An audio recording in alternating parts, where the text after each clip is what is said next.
comissão diretora do Senado decide aguardar decisão do Supremo Tribunal Federal sobre afastamento de Renan Calheiros. Liminar do ministro Marco Aurélio Mello repercute entre parlamentares e avança proposta que garante mais investimento privado no setor de telefonia. Boa noite. Renan Calheiros veio hoje de manhã para a reunião da comissão diretora e foi procurado para receber a notificação para se afastar da presidência do Senado. A liminar foi concedida ontem pelo ministro do Supremo Tribunal Federal, Marco Aurélio Mello, em resposta a uma ação da Rede Sustentabilidade. O partido argumenta que após o STF acatar a denúncia contra Renan, ele não poderia estar na linha sucessória da presidência da República. Foi um dia de expectativa e negociações. Logo cedo, um batalhão de jornalistas aguardava em frente à presidência do Senado. O oficial de justiça, encarregado de entregar a notificação de afastamento ao senador Renan Calheiros, também chegou antes da hora marcada. Alguém assinou? Não, está marcado para as 11 horas. Renan Calheiros chegou ao meio-dia acompanhado dos senadores Jorge Viana, primeiro vice-presidente do Senado, e Cátia Abreu. Por mais de 3 horas, ele se reuniu a portas fechadas com a mesa diretora. Com o encontro ainda em andamento, Jorge Viana foi ao plenário do Senado e anunciou que a ordem do dia desta terça-feira havia sido cancelada. Tendo em vista a situação que temos, uma reunião da mesa diretora, vamos ter reunião de líder, nós não vamos ter sessão deliberativa ordinária hoje. O oficial de justiça esperou por 6 horas e saiu sem a assinatura de Renan Calheiros. Pouco depois, a mesa diretora divulgou uma nota. De acordo com o texto, a liminar que determinou o afastamento do presidente do Senado foi uma decisão individual do ministro Marco Aurélio Mello, do Supremo Tribunal Federal. A medida impacta gravemente no funcionamento das atividades legislativas, inclusive para votar propostas urgentes para conter a crise econômica. A nota destaca ainda que é a atribuição do Senado decidir sobre a suspensão de processo criminal instaurado contra um parlamentar e que a mesa vai aguardar a decisão de mérito do plenário do STF e conceder prazo para que Renan Calheiros apresente defesa. Só então a mesa vai definir o que fazer em relação à liminar concedida por Marco Aurélio Mello. Renan Calheiros saiu em seguida e conversou com jornalistas. Com equilíbrio, com responsabilidade, com isenção, pensando no país, há uma decisão da mesa diretora do Senado que precisa ser observada, tomando como norte a separação e a independência dos poderes. Parlamentares comentaram a decisão da mesa diretora e não há consenso. O presidente do Senado é o senador Jorge Viana neste momento. Aprendi, mesmo não sendo constitucionalista, como médico e cirurgião que sou, aprendi que decisão judicial cumpre-se. Nossa decisão é de que enquanto houver essa indefinição, não houver uma decisão definitiva do Pleno do Supremo Tribunal Federal sobre essa questão da presidência do Senado, ninguém vai discutir pauta do Senado, mudança ou cumprimento dessa pauta. O impasse agora é saber como vai ficar a votação da PEC, que limita os gastos públicos. O segundo turno estava marcado para a semana que vem. Mesmo na eventualidade de uma substituição temporária do presidente do Senado, se confirmada a decisão do ministro Marco Aurélio, e não entro nesse mérito, a votação da PEC do teto terá necessariamente que ser mantida para o dia 13. Nós não temos como votar nada antes da decisão do Supremo, vamos ter que esperar a decisão do Supremo. E nós estamos reafirmando aquela nossa posição, que a pauta toda, em especial a PEC 55, não vai ser apreciada na outra semana. Não pode, não tem nem prazo hábil.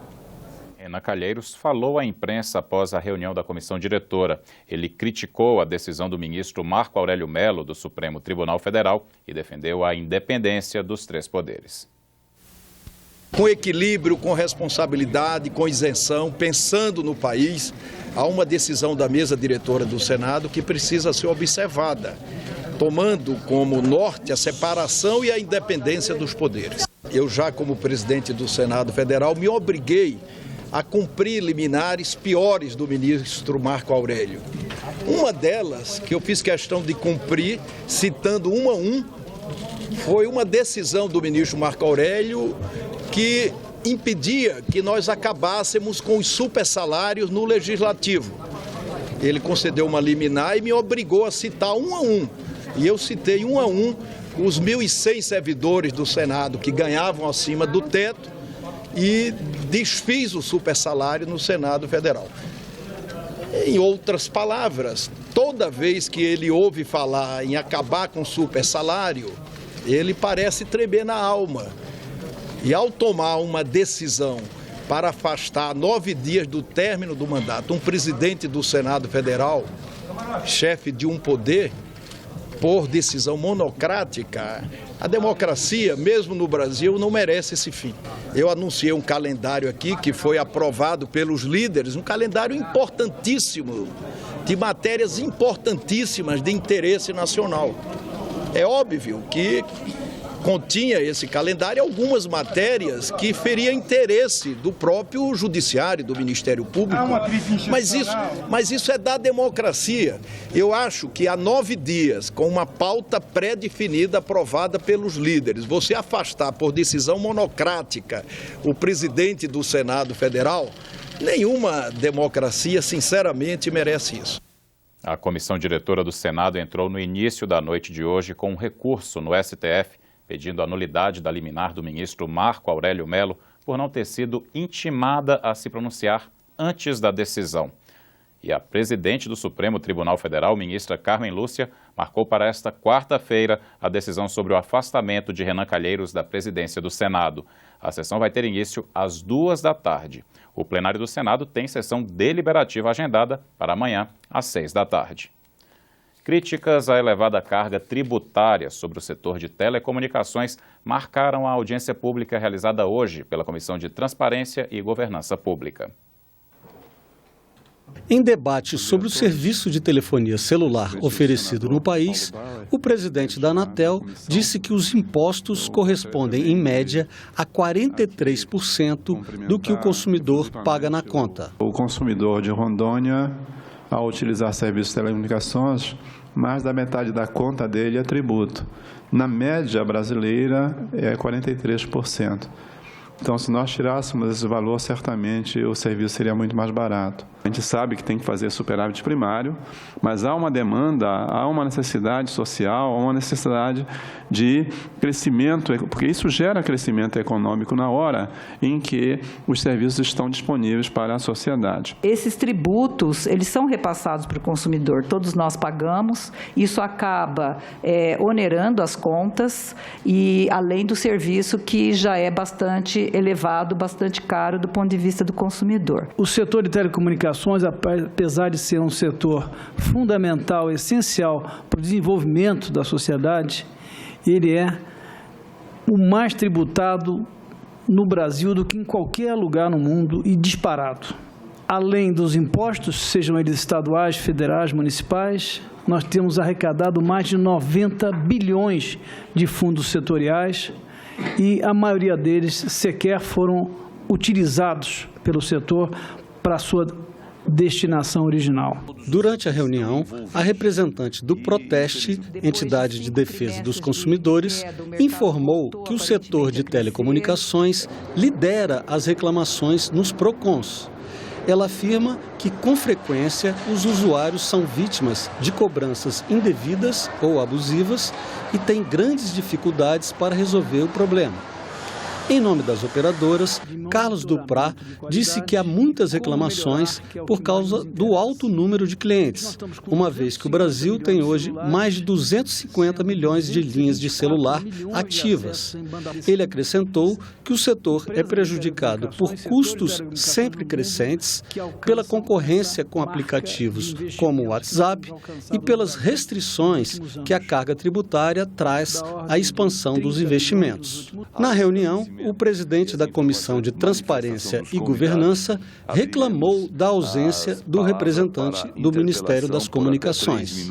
A própria administração pública não tem dado muita atenção e não tem se dedicado muito ao esclarecimento e às informações necessárias.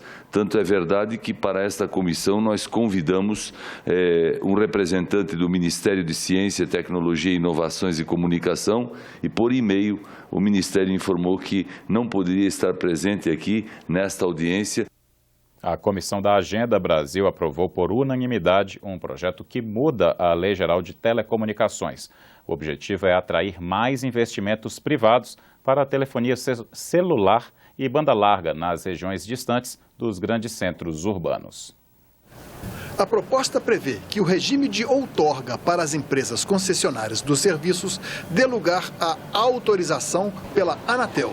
O prazo máximo da concessão será de 20 anos, sem limite para prorrogações. O FUST, Fundo para a Universalização das Telecomunicações, deixará de ser exclusivo da telefonia fixa. Hoje, as concessionárias de telefonia fixa, elas têm a obrigação de fazer investimento só que em orelhão, um serviço totalmente em desuso e que acaba acarretando dificuldades para as próprias concessionárias. O que nós estamos transformando esses investimentos em banda larga nas regiões onde não há competitividade. Você tem investimentos milionários, quando chega nos últimos 5 anos para o término do contrato, ninguém vai investir em algo que depois vai ser revertido para o poder público. Isso, no projeto, são modificações muito bem-vindas. Eu creio que essas alterações vão contribuir para oferecer àquele que utiliza os novos sistemas de telefonia móvel, de banda larga, de internet, WhatsApp e outros, uma condição bem melhor do que nós estamos vivendo hoje. Aprovado por todos os senadores presentes à reunião, o relatório do senador Otto Alencar segue direto para a Câmara dos Deputados. Você terá outras notícias a qualquer momento na nossa programação e também na página da TV Senado na internet.